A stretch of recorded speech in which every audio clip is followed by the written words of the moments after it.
Hey YouTube, this is Oasis Rising, and here is the almost finished base for Hannah. This is the Through the Breach Hannah for Malifaux. I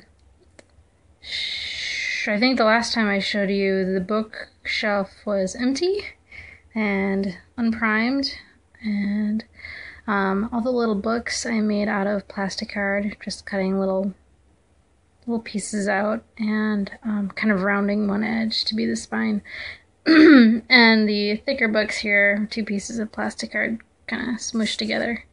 Then I also made a little kitty cat because I thought, what is a bookshelf without a kitty cat on it? And he is painted up like Odin. And so, yeah, there we go. It's pretty cute.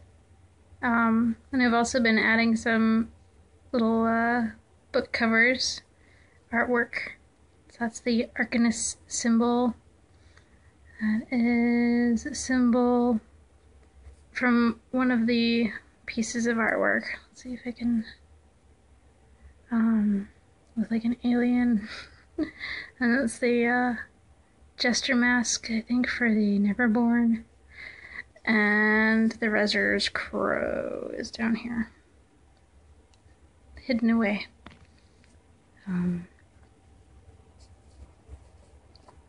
So, come on, there we go. So she kind of ends up covering most of this. The boards I did by just painting on all the board edges and grain, and then used a brown ink to go over it, and then I kind of did the same with the rest of the shelving without any wood grains because that's a pain in the butt, and it kind of turned out weird. I'm not a fan of all the pooling, and it's a little hard to control when it's on a smaller surface. With the bigger surface I can just kind of wipe most of it off with a clean brush, but the smaller surfaces it pools funny. Hannah is very big and covers up most of the stuff that I put on there anyway. And so I made to shift her around so you can actually see the kitty.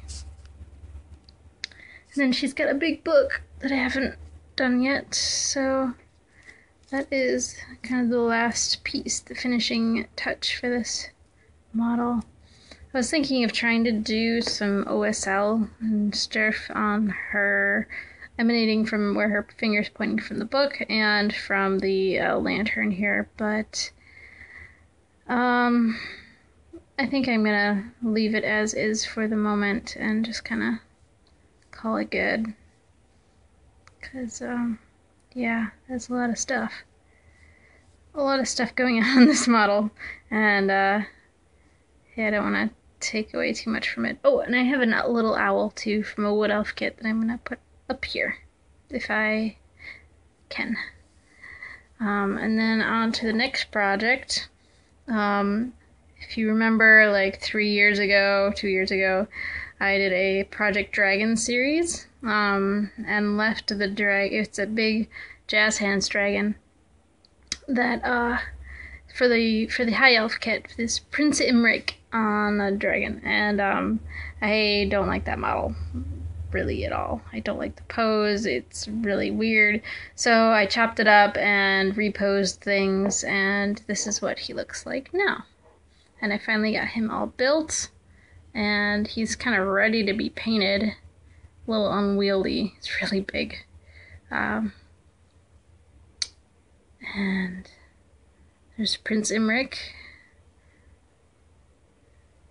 and doing metal and plastic stuff is a pain in the butt. But yeah, I straightened this out.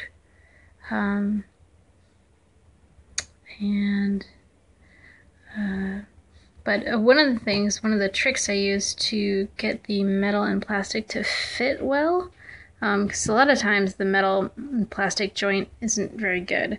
And it's gotten way better with newer models. These older kits are just, you have to do a bunch of stuff to get it to actually work.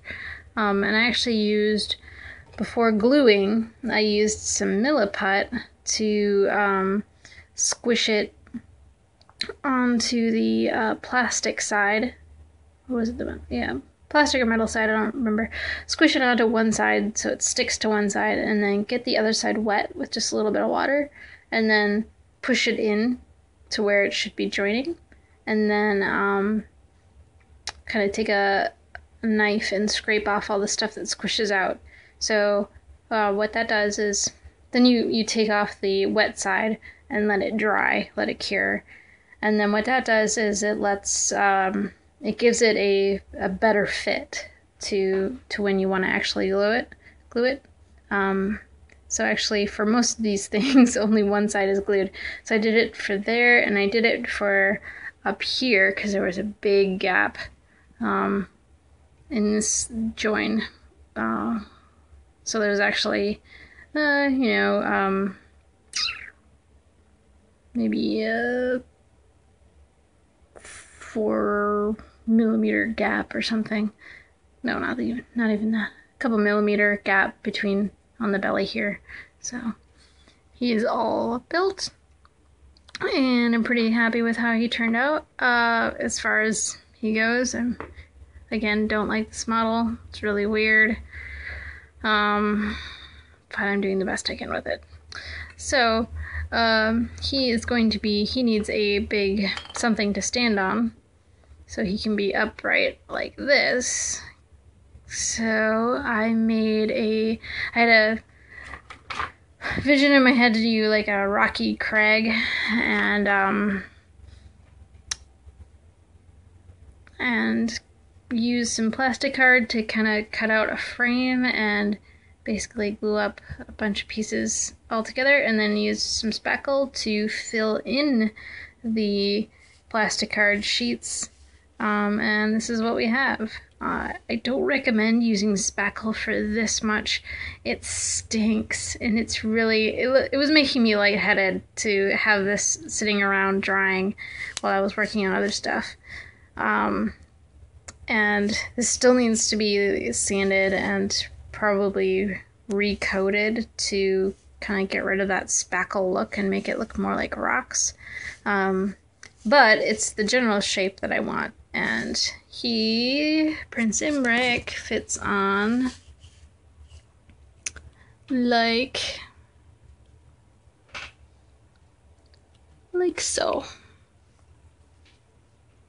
So he's kind of peering down over the crag. The dragon's looking one way, Prince is looking the other, but that's okay.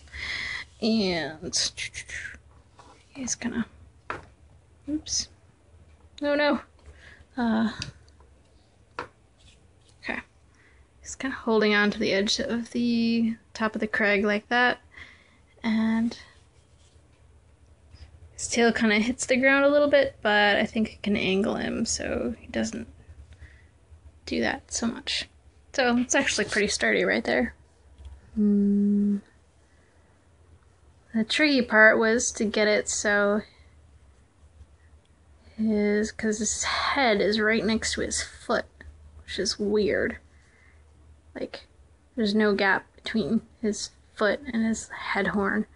So that was odd, and then the way the tail comes down is odd, and it just kind of happened to work out the way I imagined it. So there we go. That's Prince Imric and the dragon. I've got like 2 weeks to finish this for the Lady of the Lake tournament, but it should be cool. So thanks for watching, and I'll probably try to keep you posted updates more as I go along. So see you later. Bye.